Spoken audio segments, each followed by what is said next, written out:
Hi everyone, we're Pediatrician brothers. Today we'll talk about one of the most common questions parents ask us.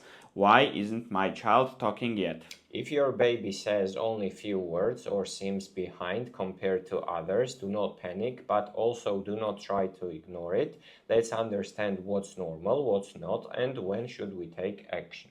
Language delay means that your child understands more than they can say. They might follow instructions, point or gesture, but they use fewer words or shorter phrases than expected for their age. This is quite common, about 10 to 15% of toddlers experience it. Some catch up naturally, but others need early support to thrive in communication, learning, and their social skills and development. There are certain factors that make child more likely to have delayed speech or language delay, and here it goes.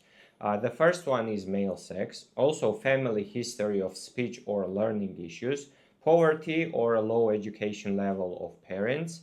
Prematurity or low birth weight can be a risk factor as well. Too much screen time, especially under 18 months, can also be a factor, and maternal depression or limited interaction. Environment also plays a huge role.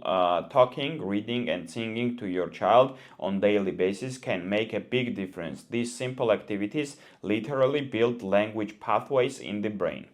David, let's clear up some myths. The first myth is he's boy, boys just talk later.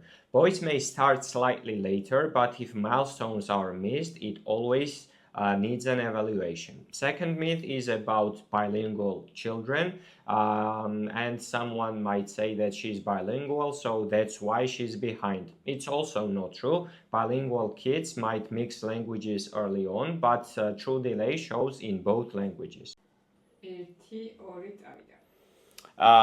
The third myth will be his brother talks for him. Every child should still want to communicate. A lack of motivation to talk and interact is a red flag.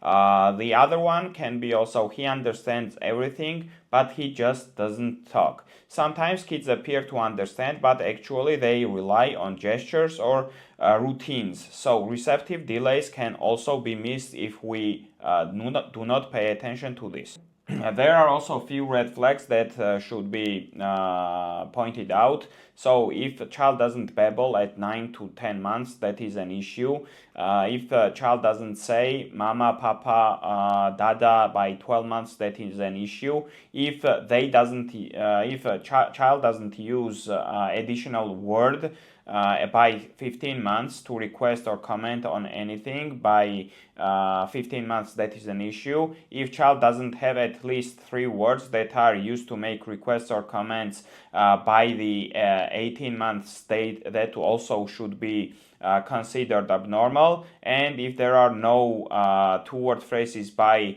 24 months or vocabulary is fewer than 50 words, that is also an issue. Also, we should not disregard the gravity of the regress. If child at any point of his or her life loses the progress that he or she have made, that is an issue.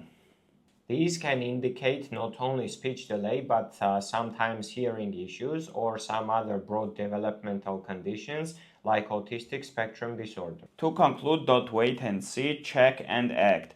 Early evaluation can make a huge difference, especially if the intervention is needed. And remember, even if your child does not qualify for therapy, what matters is that you try to talk, read, play, and connect to the child as much as possible. Yeah, and one more thing, screens do not teach speech, you do. If you found this video helpful, hit the like, subscribe, and share it with your friends. Yeah.